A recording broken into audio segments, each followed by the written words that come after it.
4 de agosto del 2022. Lectura del Santo Evangelio según San Mateo, capítulo 16, versículo del 13 al 23. En aquel tiempo, cuando llegó Jesús a la región de Cesarea de Filipo, hizo esta pregunta a sus discípulos: ¿Quién dice la gente que es el Hijo del Hombre? Ellos le respondieron: unos dicen que eres Juan el Bautista, otros que Elías, otros que Jeremías o alguno de los profetas. Luego les preguntó: ¿y ustedes quién dicen que soy yo? Simón Pedro tomó la palabra y le dijo: Tú eres el Mesías, el Hijo de Dios vivo. Jesús le dijo entonces: Dichoso tú, Simón, hijo de Juan, porque esto no te lo ha revelado ningún hombre, sino mi Padre que está en los cielos. Y yo te digo a ti que tú eres Pedro, y sobre esta piedra edificaré mi iglesia. Los poderes del infierno no prevalecerán sobre ella, y yo te daré las llaves del reino de los cielos. Todo lo que ates en la tierra quedará atado en el cielo, y todo lo que desates en la tierra quedará desatado en el cielo. Y les ordenó a sus discípulos que no dijeran a nadie que él era el Mesías. Al partir de entonces comenzó Jesús a anunciar a sus discípulos que tenía que ir a Jerusalén para padecer allí mucho de parte de los ancianos, de los sumos sacerdotes y de los escribas, que tenía que ser condenado a muerte y resucitar al tercer día. Pedro se lo llevó aparte y trató de disuadirlo, diciéndole: No lo permita Dios, Señor. Eso no te puede suceder a ti.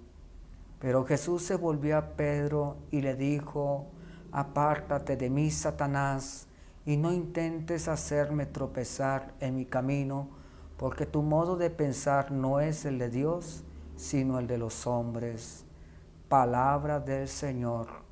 Gloria a ti, Señor Jesús. Tú eres Pedro, y yo te daré las llaves del reino de los cielos. La gracia a pedir es que Dios nos ayude a descubrir el camino de su Hijo, pues es el único que nos lleva a la victoria y a la vida.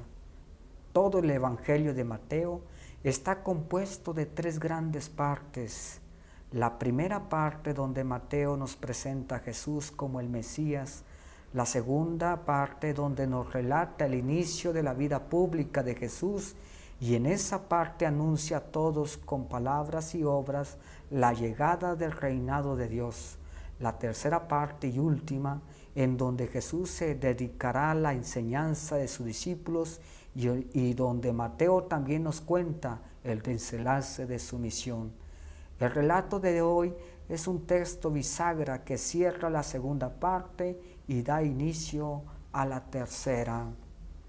Estando Jesús en Cesarea de Filipo, preguntó a sus discípulos: ¿Quién dice la gente que es el Hijo del Hombre? El Hijo del Hombre es el título que Jesús ha venido usando para referirse a sí mismo. La gente había entendido que Jesús era cualquiera menos el Mesías, aunque sin duda lo consideran entre los grandes profetas de Israel. Pedro, el líder del grupo, quien en representación exclama: Nosotros creemos que tú eres el Mesías, el Hijo de Dios vivo. Sus discípulos sí lo reconocen como Mesías, pero además creen que es el Hijo de Dios vivo. Esto hace hincapié cuando Jesús dice: Yo te digo, Pedro, y sobre esta piedra edificaré mi iglesia, y el poder del infierno no la derrotará. En la cultura judía, la imposición de un nombre era muy importante, pues los nombrados pasaban a ser posesión de quien lo nombra en adelante. Pedro ya no se pertenece a sí mismo, sino le pertenece a Dios. Los cristianos católicos entendemos que el Papa es quien asume la responsabilidad de Pedro. Por eso en el escudo papal aparecen dos llaves cruzadas que representan las llaves del reino. La gente no va a entender que Jesús es un Mesías, siervo y que ha venido a dar la vida, pero entregando la suya. Dice el texto que Pedro se lo llevó aparte y se puso a llamarle la atención. No lo permita Dios, Señor, y eso no puede pasarte. Pedro aún no ha entendido el tipo de Mesías. Pedro, tentado por el poder, la fuerza, el dinero y la grandeza, y Jesús está pensando cómo quiere el enemigo y le dice: quítate de mi vista, Satanás, pues me haces tropezar e impides que haga lo que el Padre quiere. Pensamos como Pedro, en donde el que gana es el que tiene más dinero, más poder y más fuerza, o pensamos como quiere Dios, en donde quien gana es quien comparte, se comparte, da, perdona y solidario. Que Dios nos siga bendiciendo.